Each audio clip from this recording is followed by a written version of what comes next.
ਪੰਜਾਬੀ ਅਦਾਕਾਰ ਅਤੇ ਕਿਸਾਨ ਅੰਦੋਲਨ 'ਚ ਅਹਿਮ ਭੂਮਿਕਾ ਨਿਭਾਉਣ ਵਾਲੇ ਦੀਪ ਸਿੰਘ ਸਿੱਧੂ ਦੀ ਕਥਿਤ ਭਿਆਨਕ ਸੜਕ ਹਾਦਸੇ 'ਚ ਮੌਤ ਹੋਣ ਦੀ ਖਬਰ ਸਾਹਮਣੇ ਆਈ ਸੀ। ਦੱਸਿਆ ਜਾ ਰਿਹਾ ਹੈ ਕਿ ਦਿੱਲੀ ਤੋਂ ਪੰਜਾਬ ਆਉਂਦੇ ਸਮੇਂ ਕੁੰਡਲੀ ਮਾਨੇਸਰ ਹਾਈਵੇ ਤੇ ਵਾਪਰੇ ਸੜਕ ਹਾਦਸੇ 'ਚ ਦੀਪ ਸਿੱਧੂ ਦੀ ਮੌਤ ਹੋ ਗਈ। ਇਸ ਖਬਰ ਨਾਲ ਸਮੂਹ ਪੰਜਾਬੀ ਭਾਈਚਾਰੇ ਵਿੱਚ ਸੋਗ ਦੀ ਲਹਿਰ ਪਾਈ ਜਾ ਰਹੀ ਹੈ। ਇਸ ਖਬਰ ਦੇ ਨਸ਼ਰ ਹੋਣ ਤੋਂ ਬਾਅਦ ਦੀਪ ਸਿੱਧੂ ਦੀ ਯਾਦ 'ਚ ਬੀਤੀ ਸ਼ਾਮ ਸਰੀ ਵਿੱਚ ਰਹਿੰਦੇ ਭਾਈਚਾਰੇ ਵੱਲੋਂ ਇੱਕ ਕੈਂਡਲ ਮਾਰਚ ਕੱਢਿਆ ਗਿਆ ਅਤੇ ਦੀਪ ਸਿੰਘ ਸਿੱਧੂ ਦੀ ਆਤਮਾ ਦੀ ਸ਼ਾਂਤੀ ਲਈ ਅਰਦਾਸ ਕੀਤੀ ਗਈ।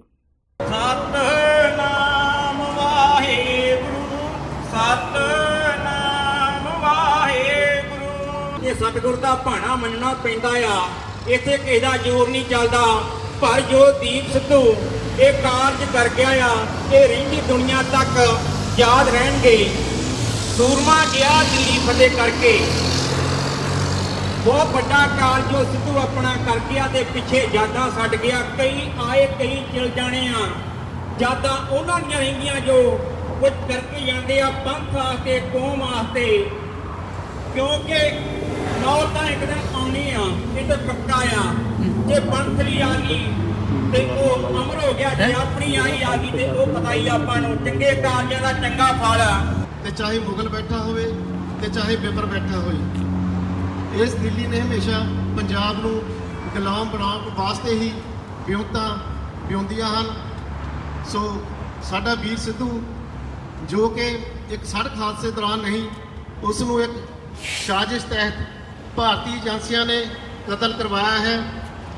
ਸੋ ਅਸੀਂ ਉਸ ਦਿੱਲੀ ਨੂੰ ਦੱਸਣਾ ਚਾਹੁੰਦੇ ਹਾਂ ਜਿਸ ਦਿੱਲੀ ਦੇ ਵਿੱਚ ਇਸ ਹਿੰਦੂ ਧਰਮ ਬਚਾਉਣ ਲਈ ਸਾਡੇ 9ਵੇਂ ਪਾਤਸ਼ਾਹ ਗੁਰੂ ਤੇਗ ਬਹਾਦਰ ਸਾਹਿਬ ਜੀ ਨੇ ਆਪਣਾ ਸੀਸ ਕੁਰਬਾਨ ਕਰ ਦਿੱਤਾ। ਤੇ ਉਸੇ ਦਿੱਲੀ ਦੇ ਵਿੱਚ ਸ਼ਹੀਦ ਭਾਈ ਦਿਆਲਾ ਜੀ ਜਿਨ੍ਹਾਂ ਨੂੰ ਦੇਗ 'ਚ ਉਬਾਲਿਆ ਗਿਆ, ਸ਼ਹੀਦ ਭਾਈ ਮਤੀ ਦਾਸ ਜੀ ਜਿਨ੍ਹਾਂ ਨੂੰ ਆਰੇ ਨਾਲ ਚੀਰਿਆ ਗਿਆ, ਸ਼ਹੀਦ ਭਾਈ ਸਤੀ ਦਾਸ ਜੀ ਜਿਨ੍ਹਾਂ ਨੂੰ ਰੂਹ 'ਚ ਲਪੇਟ ਕੇ ਸ਼ਹੀਦ ਕੀਤਾ ਗਿਆ। ਇਸ ਦਿੱਲੀ ਦੇ ਵਿੱਚ ਹੀ ਬਾਬਾ ਬੰਦਾ ਸਿੰਘ ਬਹਾਦਰ ਨੂੰ ਅਸੀਂ ਤਾਕਤ ਤੇ ਬੈਠਿਆ ਵੀ ਦੇਖਿਆ ਹੈ। ਇਸੇ ਦਿੱਲੀ ਦੇ ਵਿੱਚ ਅਸੀਂ ਬਾਬਾ ਬੰਦਾ ਸਿੰਘ ਬਹਾਦਰ ਨੂੰ ਕੈਦੀ ਦੇ ਰੂਪ ਵਿੱਚ ਵੀ ਦੇਖਿਆ ਹੈ। ਇਸੇ ਦਿੱਲੀ ਦੇ ਵਿੱਚ ਅਸੀਂ ਬਾਬਾ ਭਗੇਰ ਸਿੰਘ ਕਰੋੜਾ ਸਿੰਘੀਆਂ ਨੂੰ ਦਿੱਲੀ ਦੀਆਂ ਸੜਕਾਂ ਤੇ ਪਹਿਲਾਂ ਪਾਉਂਦਿਆਂ ਨੂੰ ਵੀ ਦੇਖਿਆ ਹੈ। ਇਸੇ ਦਿੱਲੀ ਦੇ ਵਿੱਚ ਅਸੀਂ ਬਾਬਾ ਬੰਦਾ ਸਿੰਘ ਬਹਾਦਰ ਦੇ ਨਾਲ ਸਿੱਖਾਂ ਦੇ ਸਿਰਾਂ ਨੂੰ ਲੇਜਿਆਂ ਤੇ ਟੰਗਿਆਂ ਵੀ ਦੇਖਿਆ ਹੈ। ਇਸੇ ਦਿੱਲੀ ਦੇ ਤਖਤ ਨੂੰ ਬਾਬਾ ਭਗੇਰ ਸਿੰਘ ਵੱਲੋਂ ਖਿੱਚ ਕੇ ਅਕਾਲ ਤਖਤ ਦੇ ਪੈਰਾਂ ਵਿੱਚ ਲਿਆਉਂਦਿਆਂ ਵੀ ਦੇਖਿਆ ਹੈ।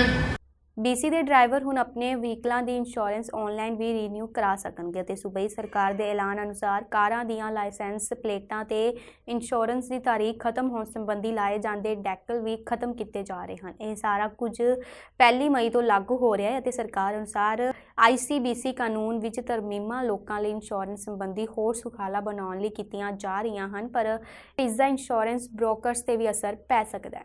Convenience of renewing your personal vehicle insurance online and the discontinuation of the license plate validation decals coming next month. ICBC customers renewing policies effective on or after May 1st, 2022 will have the option to renew their policy online by computer, tablet, or mobile device.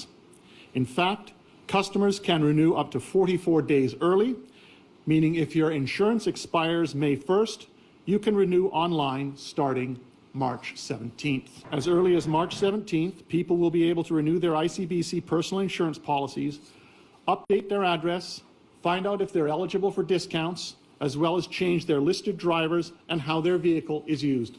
All of it online.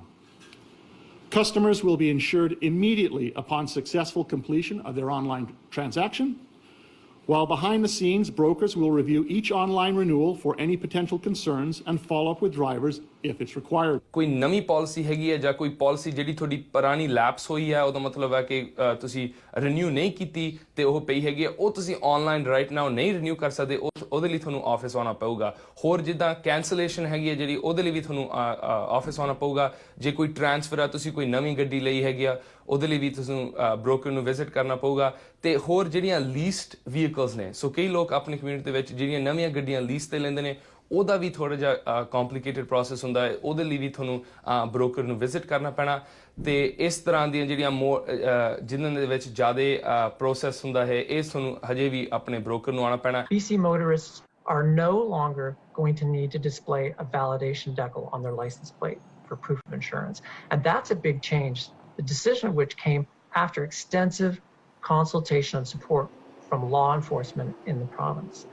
In recent years, police departments have been adding automated license plate recognition or license plate readers to their fleets. These readers quickly recognize the lettering and numbering on a license plate, enabling officers to obtain the status of a vehicle's insurance while on the road. To enhance and expand the plate reader program to effectively transition away from the need for validation decals, ਉਹਦੇ ਵਿੱਚ ਜਿਹੜੀ investment ਹੋ ਰਹੀ ਆ ਉਹਦੇ offset ਕਰ ਰਹੀ ਨੇ ਕਾਸਟ। ਸੋ ਜਿਹੜਾ ਕਾਸਟ ਸੀਗਾ ਡੈਕਲ ਪ੍ਰੋਡਿਊਸ ਕਰਨ ਦਾ, ਡੈਕਲ ਸ਼ਿਪ ਕਰਨ ਦਾ, ਸੋ ICBC ਸਾਰੇ ਹੀ ਬ੍ਰੋਕਰਾਂ ਨੂੰ ਡੈਕਲ ਸ਼ਿਪ ਕਰਦੀ ਨੇ। ਜਿਹੜੇ ਨਵੇਂ ਡੈਕਲ ਆਉਂਦੇ ਨੇ ਉਹ ਸ਼ਿਪ ਹੁੰਦੇ ਨੇ ਸਾਰੇ ਆਫਿਸਿਸ ਨੂੰ। ਸੋ ਉੱਥੋਂ ਕਾਸਟ ਕੱਟ ਕੇ ਉਹ ਹੀ ਕਾਸਟ ਜਿਹੜੀ ਹੈ ਉਹ ਇਸ ਸਿਸਟਮ ਵੱਲ ਜਾ ਰਹੀ ਹੈ ਕਿ ਜਿਹੜਾ ਐਡਵਾਂਸ ਕਰ ਦੂਗਾ ਸਿਸਟਮ ਕਿ ਜਿਹੜੀ ਪਲੇਟ ਤੋਂ ਹੀ ਉਹਨਾਂ ਦੀ ਰੈਕਗਨੀਸ਼ਨ ਹੋ ਜਾਣੀ ਹੈ ਕਿ ਇਹ ਇੰਸ਼ੋਰੈਂਸ ਐਕਟਿਵ ਆ ਕਿ ਇਹ ਇੰਸ਼ੋਰੈਂਸ ਨਹੀਂ ਐਕਟਿਵ। ਸਿਟੀ ਆਫ ਬਰੈਂਪਟਨ ਦੇ ਵੱਲੋਂ ਸਰਬਸੰਮਤੀ ਨਾਲ ਮਤਾ ਪਾਸ ਕੀਤਾ ਗਿਆ ਹੈ ਕਿ 28 ਫਰਵਰੀ ਤੋਂ ਬਾਅਦ 65 ਅਤੇ ਉਸ ਤੋਂ ਵੱਧ ਉਮਰ ਦੇ ਬਜ਼ੁਰਗ ਬਰੈਂਪਟਨ ਦੀਆਂ ਬੱਸਾਂ ਵਿੱਚ ਮੁਫਤ ਵਿੱਚ ਸਫ਼ਰ ਕਰ ਸਕਣਗੇ। ਬਰੈਂਪਟਨ ਦੇ ਵਾਰਡ ਨੰਬਰ 9 ਅਤੇ 10 ਤੋਂ ਸਿਟੀ ਕੌਂਸਲਰ ਹਰਕੀਰਤ ਸਿੰਘ ਦਾ ਕਹਿਣਾ ਹੈ ਕਿ ਬਜ਼ੁਰਗਾਂ ਦੀ ਇਹ ਮੰਗ ਕਾਫੀ ਸਮੇਂ ਤੋਂ ਸੀ, ਜਿਸ ਨੂੰ ਹੁਣ ਬੁਰ ਪਿਆ ਹੈ। ਸਿਟੀ ਦੇ ਇਸ ਫੈਸਲੇ ਦਾ ਬਰੈਂਪਟਨ ਦੇ ਸੀਨੀਅਰਸ ਕਲੱਬ ਵੱਲੋਂ ਸਵਾਗਤ ਕੀਤਾ ਗਿਆ। ਸਿਟੀ ਹਾਲ ਨੇ ਸਾਡੀ ਬੱਸ ਫ੍ਰੀ ਕੀਤੀ ਹੈ, ਫ੍ਰੀ ਬੱਸ ਦੀ ਸਹੂਲਤ ਦਿੱਤੀ ਹੈ। ਇਹਦੇ ਨਾਲ ਸਾਡੇ ਸੀਨੀਅਰ ਭੈਣ ਭਰਾਵਾਂ ਨੂੰ ਬਹੁਤ ਫਾਇਦਾ ਹੋਊਗਾ, ਕਿਉਂਕਿ ਸਾਡੇ ਕਈ ਸੀਨੀਅਰ ਭਰਾ ਜਿਹੜੇ ਹੈ ਭੈਣ ਭਰਾ ਇਹੋ ਜਿਹੇ ਹਨ ਜਿਨ੍ਹਾਂ ਕੋਲੇ ਮਨੀ ਦੀ ਬੜੀ ਪ੍ਰੋਬਲਮ ਹੁੰਦੀ ਹੈ ਤੇ ਉਹਨਾਂ ਨੂੰ ਆਉਣ ਜਾਣ ਲਈ ਉਹਨਾਂ ਦੇ ਬੱਚੇ ਕੰਮ ਤੇ ਹੁੰਦੇ ਨੇ, ਉਹਨਾਂ ਨੂੰ ਕੋਈ ਟਾਈਮ ਨਹੀਂ ਹੁੰਦਾ ਕਿ ਉਹ ਨਾ ਉਹ ਗੱਡੀ ਚਲਾ ਸਕਦੇ ਨੇ। ਇਹ ਬੱਸ ਦੇ ਵਿੱਚ ਉਹ ਸਫ਼ਰ ਕਰਕੇ ਆਪਣਾ ਜੋ ਵੀ ਕਿਸੇ ਰਿਸ਼ਤੇਦਾਰ ਨੂੰ ਮਿਲਣਾ, ਕਲੱਬ ਵਿੱਚ ਜਾਣਾ ਜਾਂ ਹਸਪੀਟਲ ਜਾਣਾ, ਉਹ ਆਸਾਨੀ ਨਾਲ ਆਪਣਾ ਜਾ ਸਕਦੇ ਆ। ਜਿਹੜਾ ਬਰੈਂਪਟਨ ਟ੍ਰਾਂਜ਼ਿਟ ਸਾਡੇ ਉਹ ਕੀਆਸਕ ਹੁੰਦੇ ਆ, ਉੱਥੋਂ ਇਹ ਰਜਿਸਟਰ ਹੋ ਸਕਦੇ ਆ। ਉੱਥੇ ਬਰੈਂਪਟਨ ਦੀ ID ਵੀ ਚਾਹੀਦੀ ਹੈ, ਸੀਨੀਅਰਸ ID, ਜਿਹੜਾ ਪ੍ਰੂਫ ਕਰਦਾ ਹੈ ਕਿ 65 ਸਾਲ ਤੋਂ ਵੱਧ ਉਮਰ ਹੈਗੀ ਆ ਉਹ ਸੀਨੀਅਰਸ ਵਾਸਤੇ। ਐਂਡ ਦੈਨ ਫਿਰ ਉਸ ਤੋਂ ਇਲਾਵਾ ਪ੍ਰੈਸਟੋ ਕਾਰਡ ਵੀ ਚਾਹੀਦਾ। ਸੋ ਇਹ 2 ਡਾਕੂਮੈਂਟਸ ਬਹੁਤ ਜ਼ਰੂਰੀ ਨੇ। ਇੱਕ ਤਾਂ ਬਰੈਂਪਟਨ ਦਾ ID ਕਾਰਡ ਜਿਹੜਾ ਆਈਡੈਂਟੀਫਾਈ ਕਰਦਾ ਤੁਸੀਂ ਸੀਨੀਅਰਸ ਆ, ਤੇ ਪ੍ਰੈਸਟੋ ਕਾਰਡ। ਚੰਗਾ ਕਦਮ ਹੈ ਜੀ ਜੋ ਸਾਡੀ ਗਵਰਨਮੈਂਟ ਵੱਲੋਂ ਜਾਂ ਸਿਟੀ ਵੱਲੋਂ ਜੋ ਵੀ ਕੀਤਾ ਗਿਆ ਕਿ ਸੀਨੀਅਰਸ ਦੇ ਲਈ ਬੱਸ ਸੇਵਾ ਫ੍ਰੀ ਕੀਤੀ ਗਈ ਆ। ਇਹ ਬਹੁਤ ਹੀ ਵਧੀਆ ਕਦਮ ਆ ਇੱਕ, ਕਿਉਂਕਿ ਸੀਨੀਅਰਸ ਨੂੰ ਬਹੁਤ ਦਿੱਕਤਾਂ ਦਾ ਸਾਹਮਣਾ ਕਰਨਾ ਪੈਂਦਾ। ਉਹਨਾਂ ਨੂੰ ਕਈ ਵਾਰੀ ਕੋਈ ਬੈਂਕਿੰਗ ਲਈ ਵੀ ਜਾਣਾ, ਉਹਨਾਂ ਨੂੰ ਜਾਂ ਕਿਸੇ ਵੀ ਗਰੋਸਰੀ ਦੀ ਜ਼ਰੂਰਤ ਆ ਜਾਂ ਕਿਤੇ ਹਸਪੀਟਲ ਜਾਣਾ ਜਾਂ ਕਿਤੇ ਵੀ ਜਾਣਾ ਉਹਨਾਂ ਨੇ, ਤੇ ਉਹਨਾਂ ਨੂੰ ਜਾਣ ਆਉਣ ਦੀ ਬਹੁਤ ਪ੍ਰੋਬਲਮ ਹੁੰਦੀ ਆ, ਕਿਉਂਕਿ ਬੱਚੇ ਆਪੋ ਆਪਣੇ ਕੰਮਾਂ ਤੇ ਹੁੰਦੇ ਨੇ। ਉਹ ਆਪਣੇ ਪੇਰੈਂਟਸ ਨੂੰ, ਸੀਨੀਅਰਸ ਨੂੰ ਲੈ ਕੇ ਨਹੀਂ ਜਾ ਸਕਦੇ ਕਿਤੇ। ਸੋ ਉਹਨਾਂ ਦੀ ਇਹ ਪ੍ਰੋਬਲਮ ਇਹਦੇ ਨਾਲ ਬਹੁਤ ਜ਼ਿਆਦਾ ਹੱਦ ਤੱਕ ਸੋਲਵ ਹੋਵੇਗੀ। ਫੈਡਰਲ ਸਰਕਾਰ ਪੂਰੀ ਤਰ੍ਹਾਂ ਵੈਕਸੀਨੇਟਿਡ ਟਰੈਵਲਰਸ ਦੇ ਕੈਨੇਡਾ ਪਹੁੰਚਣ ਤੋਂ ਪਹਿਲਾਂ PCR ਟੈਸਟ ਦੇ ਨਿਯਮ ਨੂੰ 28 ਫਰਵਰੀ ਤੋਂ ਖਤਮ ਕਰਨ ਜਾ ਰਹੀ ਹੈ। ਇਹ ਐਲਾਨ ਮੰਗਲਵਾਰ ਨੂੰ ਸਿਹਤ ਮੰਤਰੀ ਜੀਨ ਜੋਵੇਸ ਡਕਲਸ ਨੇ ਕੀਤਾ। ਇਸ ਦੀ ਥਾਂ ਉੱਤੇ ਟਰੈਵਲਰਸ ਜਿਸ ਦੇਸ਼ ਤੋਂ ਆ ਰਹੇ ਹੋਣਗੇ ਉੱਥੇ ਮਾਨਤਾ ਪ੍ਰਾਪਤ ਰੈਪਿਡ ਐਂਟੀਜਨ ਟੈਸਟ ਉਹਨਾਂ ਨੂੰ ਕਰਵਾਉਣਾ ਹੋਵੇਗਾ, ਜੋ ਕਿ ਮੁਕਾਬਲਤਨ ਸਸਤਾ ਹੈ। ਟਰੈਵਲਰਸ ਨੂੰ ਇਹ ਟੈਸਟ ਆਪਣੀ ਨਿਰਧਾਰਤ ਫਲਾਈਟ ਜਾਂ ਜ਼ਮੀਨੀ ਸਰਹੱਦ ਉੱਤੇ ਪਹੁੰਚਣ ਤੋਂ 24 ਘੰਟੇ ਪਹਿਲਾਂ ਕਰਵਾਉਣਾ ਹੋਵੇਗਾ। ਟਰੈਵਲਰਸ ਨੂੰ ਅਜੇ ਵੀ ਕੈਨੇਡਾ ਪਹੁੰਚਣ ਉੱਤੇ ਟੈਸਟਿੰਗ ਲਈ ਚੁਣਿਆ ਜਾ ਸਕਦਾ ਹੈ, ਪਰ ਉਹਨਾਂ ਨੂੰ ਆਪਣੇ ਟੈਸਟ ਦੇ ਨਤੀਜਿਆਂ ਦੀ ਉਡੀਕ ਕਰਦੇ ਸਮੇਂ ਕੁਆਰੰਟਾਈਨ ਹੋਣ ਦੀ ਲੋੜ ਨਹੀਂ ਹੋਵੇਗੀ। ਓਮਿਕਰੋਨ ਵੇਰੀਐਂਟ ਕਾਰਨ ਕੈਨੇਡੀਅਨਸ ਨੂੰ ਗੈਰ ਜ਼ਰੂਰੀ ਟਰੈਵਲ ਨਾ ਕਰਨ ਦੀ ਜਿਹੜੀ ਸਿਫਾਰਿਸ਼ ਕੀਤੀ ਗਈ ਸੀ, ਸਰਕਾਰ ਉਸ ਵਿੱਚ ਵੀ ਢਿੱਲ ਦੇਣ ਜਾ ਰਹੀ ਹੈ। As of February 28, therefore, the following border measures will be in place. First, we will be returning to the random testing surveillance program for all vaccinated travelers that was in place before Omicron came in. This means that fully vaccinated travelers arriving to Canada from any country in the world will only need to take a PCR COVID-19 test if they are randomly selected. Further, and perhaps most importantly, fully vaccinated travelers who are selected under the mandatory randomized testing regime will no longer be required to quarantine while awaiting test results. Second, as a parent myself, I know that kids have been impacted severely in many ways in the last 2 years. And that's why I'm glad to announce that we are lifting restrictions for children less than 12 years old of age who are not yet fully vaccinated and traveling with fully vaccinated adults. This means they will no longer need to wait and self-isolate before attending school, daycare, or day camps. They will also no longer be subject to testing and other specific requirements. Unvaccinated travelers, however, will continue to be required to be tested on arrival on day 8 and quarantine for 14 days.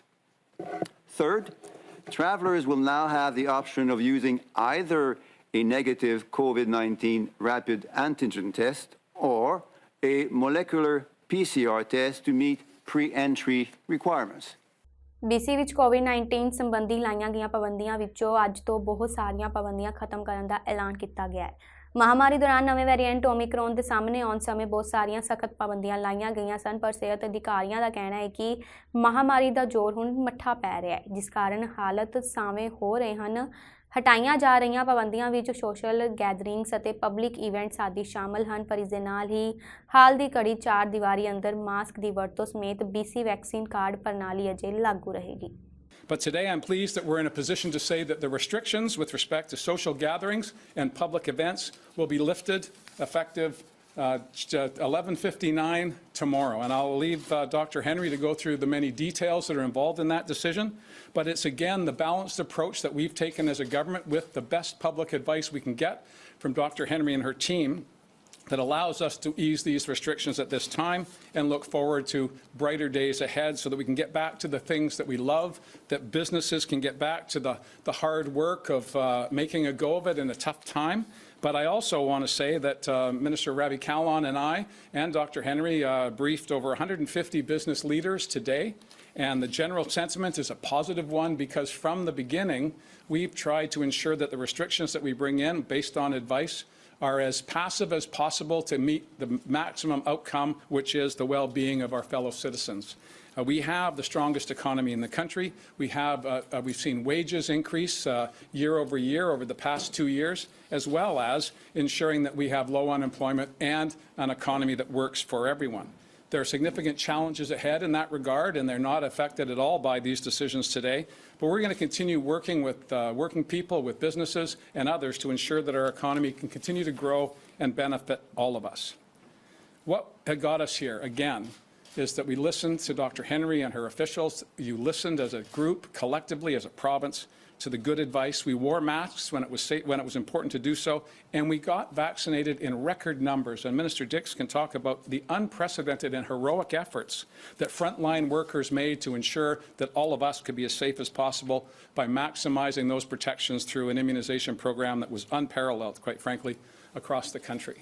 And to all of those who are in our acute care system, all of those who have worked tirelessly to make sure that our supply chains remain open, the 90% of truckers that have been going back and forth within our communities and across borders to bring important and essential supplies to our front door, I thank them. And to all of you who have been patient and tolerant of some intolerance over the past number of weeks, I thank you as well.